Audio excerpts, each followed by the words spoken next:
अस्सलाम वालेकुम।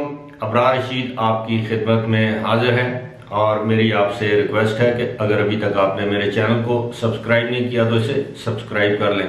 आपका बहुत बहुत शुक्रिया। यूएई के हवाले से दो तीन मैं समझता हूँ कि अहम खबरें और आपके साथ ज़रूर शेयर कर ली जाएं।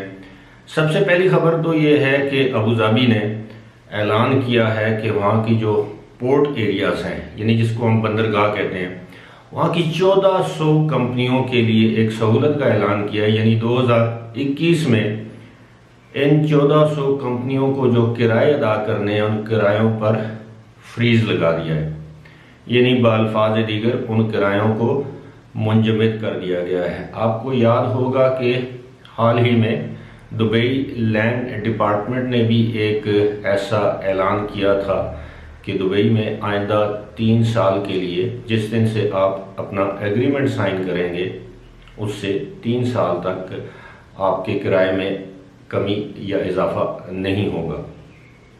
इसी तरह का ऐलान अब अबू धाबी ने किया है और यकीनन इस ऐलान का मकसद ये है कि वहाँ पर जो सरमायाकार हैं, वहाँ पर जो कारोबारी लोग हैं, उनके एतमाद को बहाल करना और साथ ही साथ उनको सहूलियात फराहम करना। इससे पहले अबू धाबी ने गुज़श्ता साल यहाँ की कंपनियों को तकरीबन 35% मुख्तलिफ मदों में उनको डिस्काउंट भी दिया था और अब ये बताया गया है कि इन 1400 कंपनियाँ जो कि इस सहूलत से मुस्तफ़ीद होंगी, सहूलत से मुस्तफ़ीद इस तरह हो सकेंगी कि अब 2021 के दौरान इन कंपनियों का किराया बढ़ाया नहीं जाएगा और जिससे यकीनन इनको फ़ायदा होगा। इसके अलावा यहाँ पर पहले ही गैस और दीगर जो बिजली और पानी के जो अखराजात हैं, जो उनके यूटिलिटी बिल्स हैं, उसकी मद में भी उनको काफ़ी ज़्यादा डिस्काउंट दिया जा रहा है। साथ ही साथ अब यूएई की हुकूमत ने ये फ़ैसला किया है कि जो असातिज़ा हैं, टीचर्स हैं, उनके लिए कोविड-19 की जो वैक्सीन है उसके लिए अलग सेंटर्स कायम किए जाएं और ताकि असातिज़ा को किसी दुश्वारी का सामना ना करना पड़े। और इसी तरह के सेंटर्स अब फुजैरा में, उम्मुल कुवैन में, अबू धाबी में, शारजा और दुबई में कायम कर दिए गए हैं। दूसरी जानब ये भी एक अहम खबर है वो इस हवाले से कि अब अबू धाबी गवर्नमेंट की हदायत के मुताबिक वहाँ के हुकाम ने कोशर खाने को दस्तयाब बनाने के लिए अपनी कोशिशें तेज़ कर दी हैं। कोशर खाना आपको मालूम है, जिस तरह हम लोग मुसलमान हलाल खाना खाते हैं या हलाल कहते हैं, इस तरह जो यहूदी हैं उनके खाने को कोशर कहा जाता है। बहुत सी ऐसी चीज़ें जो यहूदी नहीं खाते, जो मुसलमानों के लिए हलाल हैं लेकिन वो यहूदी नहीं खाते, लेकिन बहुत सी चीज़ें ऐसी हैं जो यहूदी जिस अंदाज से खाते हैं वो मुसलमान नहीं खा सकते। बहरहाल कोशर एक मजहबी तरीके से ज़बह किया जाने वाला जानवर भी है और उसमें मुख्तलिफ जानवर हैं। कुछ जानवरों का गोश्त यहूदी खा सकते हैं, कुछ नहीं खाते, लेकिन ये जो भी कोशर खाने हैं, यानी यहूदियों की मजहबी अकायद के मुताबिक तैयार होने वाले जो खाने हैं, पहले दुबई में उनको दस्तयाब बनाया गया था। दुबई के बहुत से होटल्स और रेस्टोरेंट्स अब कोशर खाने ऑफ़र करते हैं।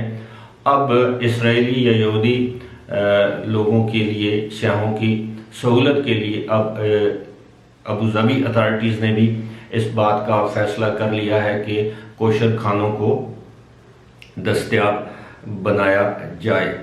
दूसरी जानब मैं आपको ये भी बताता चलूँ कि ज्यों वबा के केसेस में इजाफा होता जा रहा है तो बाज़ इलाकों में 17 जनवरी को यूएई में 17 जनवरी को जो हाई स्कूल या ऊपर दर्जे के सेकेंडरी स्कूल, जिस तरह प्राइमरी स्कूल्स अगर खुल गए हैं तो फिर सेकेंडरी, फिर हाई, फिर सेकेंडरी या हायर एजुकेशन के जो इंस्टीट्यूट्स हैं वो खुलेंगे।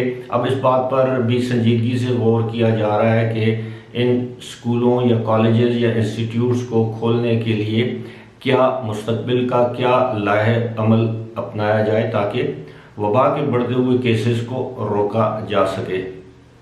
इसी के साथ साथ ये भी ऐलान किया गया है, जो कि अच्छी बात है मैं समझता हूँ, कि पूरे खलीजी ममालिक में इसराइल के बाद यूएई दूसरा ऐसा मुल्क है जहां पर वैक्सीन न सिर्फ बड़े पैमाने पर दस्तयाब है बल्कि बहुत बड़ी तादाद में लोगों को लगा भी दी गई है।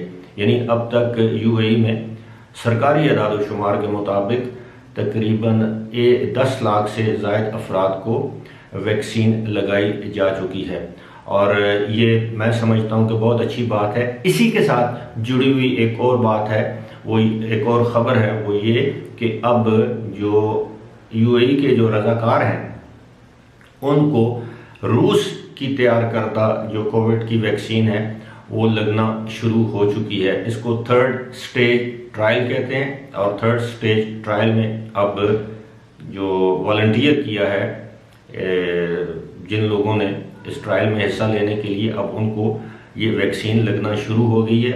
आइंदा चंद रोज़ में इसके नताइज सामने आना शुरू हो जाएंगे। फिर उसके बाद देखा जाएगा कि चीन के ताउन से बनने वाली वैक्सीन, उसके बाद फाइजर बायोएनटेक और उसके बाद अब ये जो नई वैक्सीन है इसको लगवाने के लिए, इसको दस्तयाब बनाने के लिए, इसकी रजिस्ट्रेशन करने के लिए गवर्नमेंट कब रजामंदी का इजहार करती है। लेकिन मैं ये समझता हूँ कि ये अच्छी खबरें हैं जो आज मैं आपके साथ शेयर कर रहा हूँ और जिनमें ज़्यादातर का ताल्लुक जो है वो यूएई की अमूमी इकानमी या आप ये समझ लें कि वहाँ की सूरत हाल से है। फ़िलहाल इसी के साथ मुझे दीजिए इजाज़त। खुदा हाफ़िज़।